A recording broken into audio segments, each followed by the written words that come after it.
welcome back to my channel. April is fast approaching, and that means we are headed to Orilium.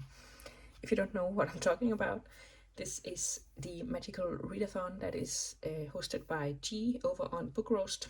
I think it's the 5th year doing it, because G said that some people have graduated and that takes 4 years. So meanwhile, I have been floundering because you took the novice path to decide, or like to get to Orilium, and then you basically do 2 semesters every year, so one in the spring and one in the autumn. And there's also some like character creation stuff that we did, and like which guild you are, and then you pick a calling, and you're supposed to stick with this calling for 4 years and do the spring equinox and the autumn equinox, and there are different prompts every year and all that jazz. And I don't think I have stuck to a calling for any 1 year. So first I was a herbologist, and then she also does the year in Eldia. Let's see, 2023 spring. What did I want to, maybe I also did herbologist there.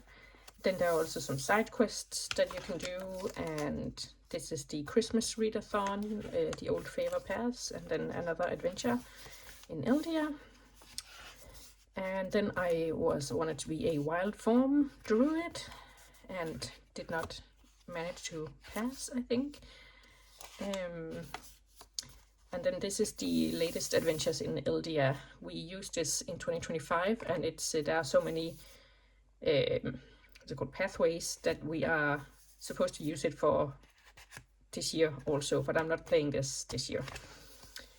Then last year I decided to be a Lexomancer, and I think I failed, yeah, because you only read 3 out of 5. But I still went for the autumn equinox anyway. So this year I was also looking at another round of Lexomancy. But I figured, since we are just all over the place, why not go for something different? So I went for Eldia Excavationist, which is basically an archaeologist, which is my first profession and my first love work-wise. So I figured I would stick to it. Also, it seems quite easy prompt-wise, so I'm just putting that out there. So for the spring equinox, we are supposed to read for animal studies, conjuration, law, and restoration. So for animal studies, we are having a course focus on shadow wolves. So that means wolves in the cover title or in the content, just like any sort of wolf in any sort of capacity will count. Then for conjuration, we are doing inspiration boosts, and that is the first enticing book you see on social media. For law, we are doing ancient speculative law, so we are reading a dystopia or utopia. And then finally for restoration, we are doing restorative adoration, and we are asking for 5-star titles and picking one. And I don't really have a lot of reader friends in real life, so I think for this one I will just pick somebody's like favorite books of 2025 and then pick one from there, hopefully. But yeah, let's see. Animal studies, wolves. Let me have a look. I am actually going to pick a reread. I read Wolf by Ryan Groudin years ago, and this is like an alternate history fantasy dystopia thing. What if the Nazis won the war? And it's about Jael, I think, and she is plotting to kill Hitler. Yeah, like I said, back when I read it, it was one of my favorite books of that time, and I have been looking to reread it, so now is the perfect time. Full disclosure, this is also on my March TBR, but I don't think I'm going to have time to read it. So we'll just, cover all bases and pick that one for April too. So Conjuration was the first enticing book you see on social media. Okay, let's see, I need a social media. I say that as if I don't doom scroll for hours every day. I think social media. Okay, I'm recording on my phone, so I think I'm going to go on Instagram and scroll and what you call it, find a book. Okay, so maybe I cheated a little bit because my social media right now just isn't very book heavy. So I did go into my likes and find a book post that I had liked earlier, and in it was SPQR because it was a post about history books that the poster would always recommend, and I own this one, so I figured now is as good a time as any to put it on the TBR. So we'll count that one for social media scroll, and then for lore we are doing a dystopia or utopia, and I am going for The Hunger Games by, not The Hunger Games, Mockingjay, number 3 in the Hunger Games series by Suzanne Collins. And yeah, this is obviously dystopia, but I feel like right now I need the, like, spoiler alert for the Hunger Games, but the good guys do win in the end. So I kind of need that hope right now. So yeah, even though it is a dystopia, it's also a reread.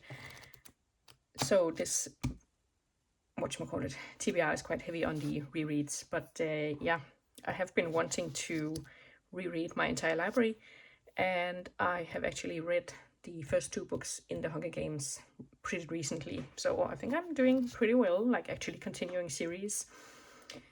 Once I've started them, that's not always the case. So, and then for the last one, it's a restoration, so that is ask for a 5-star title and pick one. So I'm going to browse YouTube for people's favorite books videos and see if anything catches my fancy.